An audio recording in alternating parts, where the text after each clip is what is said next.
maintenant à Haïfa. Durant les dernières émissions, nous avons beaucoup parlé de la communauté du Ternion de Neve Sha'anan. Aujourd'hui, nous rencontrons celui qui préside cette communauté, le Rav Zini, avec une question.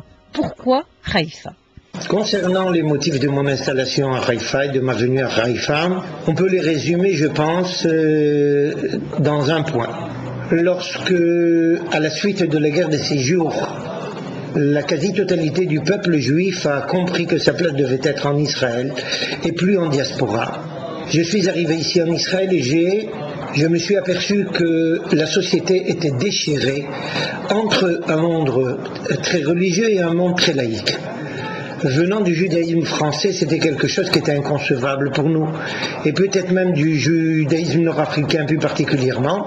Et j'ai tout de suite compris qu'on avait ici un rôle fondamental à remplir, à jouer, celui de réunir et de rassembler ces deux parties du peuple juif, parce que notre présence en France et dans le judaïsme français nous a permis déjà d'affronter des mondes divers et en conséquence d'établir un pont entre des extrémités, des contradictions, et j'ai senti tout de suite que nous avons quelque chose de particulier à contribuer et je ne le regrette pas.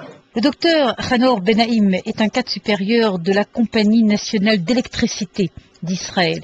Il nous donne ici des conseils pour réussir son alia et pour trouver du travail. Conseil pour l'emploi, la chose la plus fondamentale pour trouver un emploi et le conserver, c'est la langue, l'hébreu. Il ne faut pas avoir peur de sacrifier 6 mois à 1 an, bien apprendre, bien posséder la langue, parce qu'après c'est ça qui va ouvrir toutes les portes possibles. Et la deuxième chose, c'est de bien comprendre la mentalité des industries israéliennes et la différence qu'il y a avec les industries du monde occidental et notamment en France. En France, on cherche des gens qui ont une vision générale. En Israël, on cherche des gens qui sont spécialisés et qui peuvent être efficaces le plus rapidement possible. Nous restons dans ce domaine très important de l'emploi, cette fois avec le docteur Ethan Abergel, qui nous explique comment il a été recruté à l'hôpital Rambam de Haïfa après ses études de médecine à Lyon. Ethan Abergel, actuellement cardiologue à l'hôpital de Rambam, principal hôpital de Haïfa et du nord d'Israël. J'ai fait mes études à Lyon et à la fin de mon assistanat, j'avais décidé de faire mon alia. J'ai procédé par étapes. Tout d'abord, j'ai démarché directement auprès de tous les hôpitaux du pays à la recherche d'un poste dans mon domaine, qui est la cardiologie interventionnelle. J'étais retenu pour des entretiens en 3 villes, dont Haïfa, où j'ai finalement été retenu. Je pense que la clé de ma réussite sur le plan professionnel réside principalement dans la connaissance de l'hébreu, d'autre part, dans la démarche personnelle et active d'un poste disponible dans mon domaine. Henri Ben Shimol est le responsable de la formation permanente à l'université de Haïfa. Si vous voulez venir travailler à Haïfa ou faire un stage professionnel, c'est la bonne adresse. Il peut vous aider à organiser votre stage à la carte avec un objectif, faciliter un recrutement. Henri Ben Shimol, directeur de la formation continue à l'université de Haïfa. Je voudrais inviter les Français, les Juifs de France, à étudier ici à l'université de Haïfa dans des programmes de formation professionnelle. Ces programmes de formation professionnelle sont nécessaires pour pouvoir entrer dans la vie courante israélienne et avoir un bagage en plus lorsqu'on se présente devant les employeurs.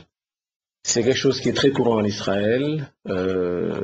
Lorsqu'on a une licence et une maîtrise, il faut approfondir ses connaissances pratiques et ça se fait dans le cadre de ces programmes-là. Donc, je vous invite, personnellement ou par groupe, à venir étudier chez nous. Nous pouvons adapter les programmes au niveau spécifique des étudiants français. Nous avons souvent interviewé dans cette émission l'écrivain Aleph Bet Yoshua, mais il s'avère qu'à Haïfa, il y a également des écrivains qui ne sont pas connus. C'est le cas de Laure Guetta, originaire de France, et qui a écrit un livre qui se déroule à Haïfa, Le chemin du retour. Laure Guetta, j'habite à Haïfa, près du Ternion, et je vous présente mon livre Le chemin du retour, qui est un livre sur le tchouva. C'est un livre original parce que d'un côté, c'est un roman qui raconte une très belle histoire de vie à deux, pleine de tendresse, d'amour, de rebondissements, avec beaucoup de personnages. Mais d'autre part, les héros sont confrontés à la découverte des pratiques juives. Et le livre raconte comme un couple juif français, pareil à tant d'autres, va réagir face à ces pratiques.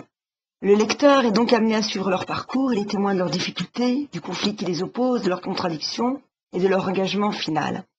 Le judaïsme traditionnel est décrit avec attachement, mais les grandes questions existentielles ne sont pas écartées et entre le doute et la foi, le dialogue qui commence à Paris se poursuit jusque sur le plateau du Golan, les collines de Judée et à Haïfa.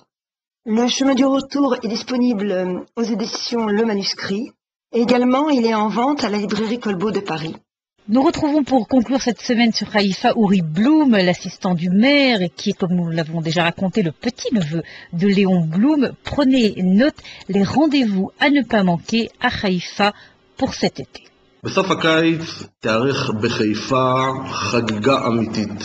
À Haïfa, il y aura 2 festivals à la fin du mois d'août. Le premier est le festival de la jeunesse. Nous fêterons dans le village de la jeunesse un festival programmé par les jeunes eux-mêmes et la ville de Haïfa. Pendant l'année, ils se réunissent, ils travaillent, ils construisent un projet. Et à la fin, le festival se passe au bord de la mer. Le thème de travail de cette année, c'est la sécurité dans les routes. Le second est le festival de la bière avec le slogan « Si on boit, on ne roule pas ». פסטיבל יערך באותו מקום ויכלול גם הוא מופעים של להקות כל הארץ ומתחמי תוכן וחוויה.